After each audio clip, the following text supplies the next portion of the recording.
چند مرتبہ اسے عرب سے باہر قدم نکالنے کا اتفاق ضرور ہوا، مگر یہ سفر صرف شام کے علاقے تک تھے، اور ویسے ہی تجارتی سفر تھے جیسے اس زمانے میں عرب کے تجارتی قافلے کیا کرتے تھے۔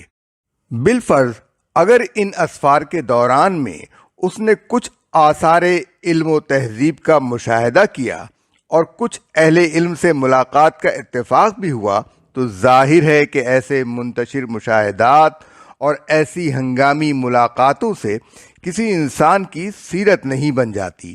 ان کا اثر کسی شخص پر اتنا زبردست نہیں ہو سکتا کہ وہ اپنے ماحول سے بالکل آزاد، بالکل مختلف اور اتنا بلند ہو جائے کہ اس میں اور اس کے ماحول میں کچھ نسبت ہی نہ رہے۔ ان سے ایسا علم حاصل ہونا ممکن نہیں ہے جو ایک ان پڑھ بدوی کو ایک ملک کا نہیں، تمام دنیا کا، اور ایک زمانے کا نہیں، تمام زمانوں کا لیڈر بنا دے۔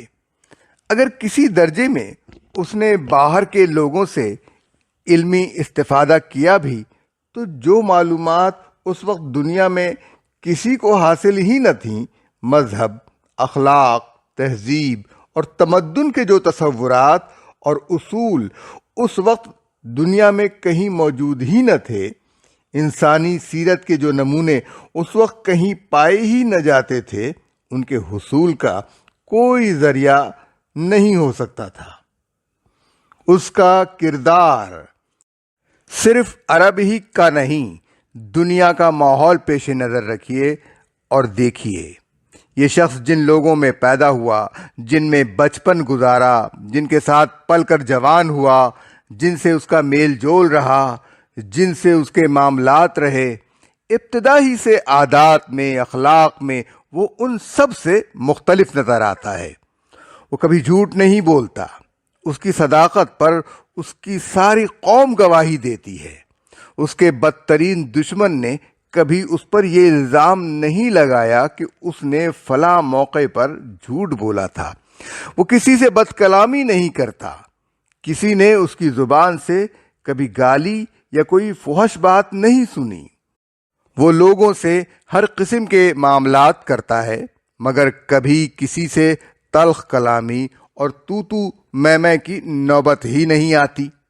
اس کی زبان میں سختی کے بجائے شیرینی ہے، اور وہ بھی ایسی کہ جو اس سے ملتا ہے گرویدہ ہو جاتا ہے۔ وہ کسی سے بدمعاملگی نہیں کرتا، کسی کی حق تلفی نہیں کرتا، برسوں سوداگری کا پیشہ کرنے کے باوجود کسی کا ایک پیسہ بھی ناجائز طریقے سے نہیں لیتا۔ جن لوگوں سے اس کے معاملات پیش آئے ہیں، وہ سب اس کی ایمانداری پر کامل بھروسہ رکھتے ہیں۔ ساری قوم اس کو امین کہتی ہے۔ دشمن تک اپنے قیمتی مال اس کے پاس رکھواتے ہیں، اور وہ ان کی بھی حفاظت کرتا ہے۔ بے حیا لوگوں کے درمیان وہ ایسا حیادار ہے کہ ہوش سنبھالنے کے بعد کسی نے اس کو برہنہ نہیں دیکھا۔ بد اخلاقوں کے درمیان وہ ایسا پاکیزہ اخلاق ہے کہ کسی بدکاری میں مبتلا نہیں ہوتا، شراب اور جوے کو ہاتھ تک نہیں لگاتا۔ ناشائستہ لوگوں کے درمیان وہ ایسا شائستہ ہے کہ ہر بدتمیزی اور گندگی سے نفرت کرتا ہے، اور اس کے ہر کام میں پاکیزگی اور ستھرائی پائی جاتی ہے۔ سنگ دلوں کے درمیان وہ ایسا نرم دل ہے کہ ہر ایک کے دکھ درد میں شریک ہوتا ہے، یتیموں اور بیواؤں کی مدد کرتا ہے، مسافروں کی میزبانی کرتا ہے، کسی کو اس سے دکھ نہیں پہنچتا، اور وہ دوسروں کی خاطر دکھ اٹھاتا ہے۔ وحشیوں کے درمیان وہ ایسا صلح پسند ہے کہ اپنی قوم میں فساد اور خوریزی کی گرم بازاری دیکھ کر اس کو اذیت ہوتی ہے، اپنے قبیلے کی لڑائیوں سے دامن بچاتا ہے، اور مصالحت کی کوششوں میں پیش رہتا ہے۔ بت پرستوں کے درمیان وہ ایسا سلیم الفطرت اور صحیح العقل ہے کہ زمین و آسمان میں کوئی چیز اسے پوجنے کے لائق نظر نہیں آتی۔ کسی مخلوق کے آگے اس کا سر نہیں جھکتا، بتوں کے چڑھاوے کا کھانا بھی وہ قبول نہیں کرتا۔ اس کا دل خود بخود شرک اور مخلوق پرستی سے نفرت کرتا ہے۔ اس ماحول میں یہ شخص ایسا ممتاز نظر آتا ہے جیسے گھٹا ٹوپ اندھیرے میں ایک شمع روشن ہے، یا پتھروں کے ڈھیر میں ایک ہیرا چمک رہا ہے۔ ذہنی اور روحانی تغیر۔ تقریباً 40 سال تک ایسی پاک صاف شریفانہ زندگی بسر کرنے کے بعد اس کی زندگی میں ایک انقلاب شروع ہوتا ہے۔ وہ اس تاریکی سے گھبرا اٹھتا ہے جو اس کے ہر طرف محیط نظر آ رہی تھی۔ وہ جہالت، بد اخلاقی، بد کرداری، بد نظمی، شرک اور بت پرستی کے اس ہولناک سمندر سے نکل جانا چاہتا ہے جو اسے گھیرے ہوئے تھا۔ اس ماحول میں اس کو کوئی چیز بھی اپنی طبیعت کے مناسب نظر نہیں آتی۔ وہ سب سے الگ ہو کر آبادی سے دور پہاڑوں کی صحبت میں جا جا کر بیٹھنے لگتا ہے۔ تنہائی اور سکون کے عالم میں کئی دن گزار دیتا ہے۔ روزے رکھ رکھ کر اپنی روح اور اپنے دل و دماغ کو اور زیادہ پاک صاف کرتا ہے۔ سوچتا ہے، غور و فکر کرتا ہے، کوئی ایسی روشنی ڈھونڈتا ہے جس سے وہ اس چاروں طرف چھائی ہوئی تاریکی کو دور کر دے۔ ایسی طاقت حاصل کرنا چاہتا ہے جس سے اس بگڑی ہوئی دنیا کو توڑ پھوڑ کر پھر سے سنوار دے۔